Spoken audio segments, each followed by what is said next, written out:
कृष्ण के अवतारों द्वारा प्रदर्शित विविध लीलाएं निश्चित रूप से कानों को तथा मन को सुहावनी लगने लगती हैं। इन लीलाओं के श्रवण मात्र से मनुष्य के मन का मैल तथा क्षण धुल जाता है। कृष्ण की बाल लीलाएं इतनी आकर्षित हैं कि वे स्वतः ही मन तथा कानों को सुहावने लगने लगती हैं। इस तरह भौतिक वस्तुओं के विषय में सुनने की अनुरक्ति, जो भवबंधन का मूल कारण है, समाप्त हो जाती है। मनुष्य में धीरे धीरे भगवान के प्रति भक्ति एवं अनुरक्ति उत्पन्न होती है। तो आइए ऐसी ही कुछ और कृष्ण की लीलाओं को मैं आपको सुनाता हूं। कृष्ण जब 3 महीने का हुआ और उसने पहली बार करवट बदलने का प्रयत्न किया, तो यशोदा ने पड़ोस की अन्य औरतों के साथ एक उत्सव मनाया।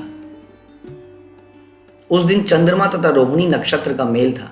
इस महोत्सव को माता यशोदा ने ब्राह्मणों द्वारा वैदिक मंत्रों के उच्चारण तथा पेशेवर गायकों की संगति के साथ संपन्न किया।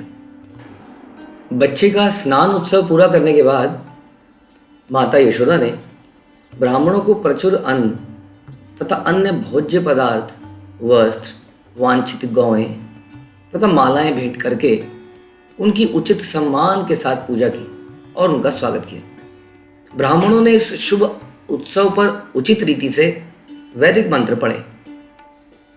जब मंत्रोच्चार समाप्त हुआ और माता यशोदा ने देखा कि बालक को नींद आ रही है, तो वे उसे लेकर बिस्तर पर तब तक लेटी रही जब तक वह शांति से सो नहीं है। कृष्ण को घरेलू छकड़े के नीचे लेटाकर सुलाकर यशोदा उत्थान उत्सव में व्यस्त हो गई।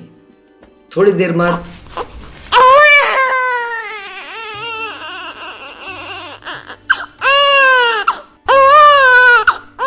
कृष्ण की नींद खुली और वो माता का दूध पीना चाहते थे, परंतु उत्थान उत्सव मनाने में मग्न यशोदा मेहमानों का स्वागत करने, आदर सहित उनकी पूजा करने तथा उन्हें वस्त्र, गायें, मालाएं और अन्य भेंट करने में अत्यधिक व्यस्त थी।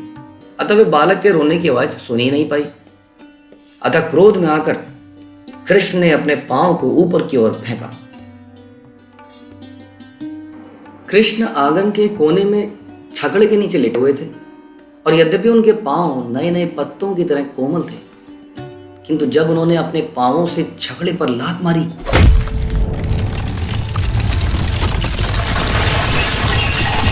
वह तेजी से उलटकर टूट फूट गया। पहिए धुरे से अलग हो गए और बिखर गए। गाड़ी का लट्ठा भी टूट गया। गाड़ी पर रखे सब छोटे छोटे धातु के बर्तन भांडे इधर उधर छितर गए। वहां पर जुटे ग्वाले तथा गोपियां घबरा गए। वो सोचने लगे, यदि यह सकट या छकड़ा कृष्ण पर गिरता तो क्या होता। वो सोचने लगे कि कहीं यह किसी असुर या अशुभ ग्रह का काम तो नहीं है। उस समय वहां पर उपस्थित बालकों ने स्पष्ट किया कि बालक कृष्ण ने ही इस छकड़े को लात से मारकर दूर फेंका। रोते बालक ने ज्यों ही छकड़े के पहिए पर अपने पांव मारे, त्यों ही छकड़ा ध्वस्त हो गया। इसमें कोई संदेह नहीं है, ऐसा उन बालकों ने कहा। वास्तव में गोपियां और ग्वाले ये नहीं देख पाए कि सकटासुर नाम का असुर उस सकट में था जिसका उद्धार भगवान ने इस लीला से किया। वहां एकत्र गोपियों तथा गोपों को यह विश्वास ही नहीं हुआ कि बालक कृष्ण में इतनी अचिंत्य शक्ति हो सकती है, क्योंकि वे इस तथ्य से अवगत नहीं थे कि कृष्ण सदैव असीम है। उन्हें बालकों की बातों पर विश्वास ही नहीं हुआ। अतएव उन्हें बच्चों की भोली भाली बातें जानकर उन्होंने उनकी उपेक्षा कर दी। यह सोचकर कि कृष्ण पर किसी अशुभ ग्रह का आक्रमण हुआ है, माता यशोदा ने रोते बालक को उठा लिया और उसे अपना स्तनपान कराया। तब उन्होंने वैदिक स्तुतियों का उच्चारण करने के लिए तथा शुभ अनुष्ठान संपन्न करने के लिए अनुभवी ब्राह्मणों को बुला भेजा। व्रजवासी कृष्ण को भगवान नहीं मानते थे, वरन उनसे अनन्य प्रेम करते थे। जब बलिष्ठ ग्वालों ने बर्तन, भांडों और अन्य सामग्री को छकड़े के ऊपर पहले की भांति व्यवस्थित कर दिया, तो ब्राह्मणों ने बुरे ग्रह को शांत करने के लिए अग्नि यज्ञ का अनुष्ठान किया और तब चावल, कुश, जल और दही से भगवान की पूजा करी। जब ब्राह्मण लोग ईर्ष्या, झूठ, मिथ्या अहंकार, द्वेष, अन्यों के वैभव को देखकर विचलन तथा मिथ्या प्रतिष्ठा से मुक्त होते हैं, तो उनके आशीर्वाद व्यर्थ नहीं जाते।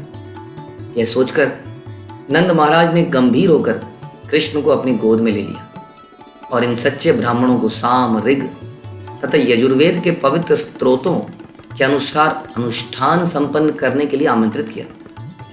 जब मंत्रोच्चार हो रहा था तो नंद ने बच्चे को शुद्ध जड़ी बूटियों से मिश्रित जल से स्नान कराया और अग्नि यज्ञ कराने के बाद सभी ब्राह्मणों को उत्तम अन्न तथा अन्य प्रकार के पदार्थों का स्वादिष्ट भोजन कराया। नंद महाराज ने अपने पुत्र के धन वैभव हेतु ब्राह्मणों को दान में गौएं दी, जो वस्त्रों, फूल मालाओं तथा सुनहरे हारों से सजाई गई थी। ये गायें जो प्रचुर दूध देने वाली थी, ब्राह्मणों को दान में दी गई और ब्राह्मणों ने उसे स्वीकार किया और बदले में उन्होंने समूचे परिवार को तथा विशेष रूप से कृष्ण को आशीर्वाद दिया।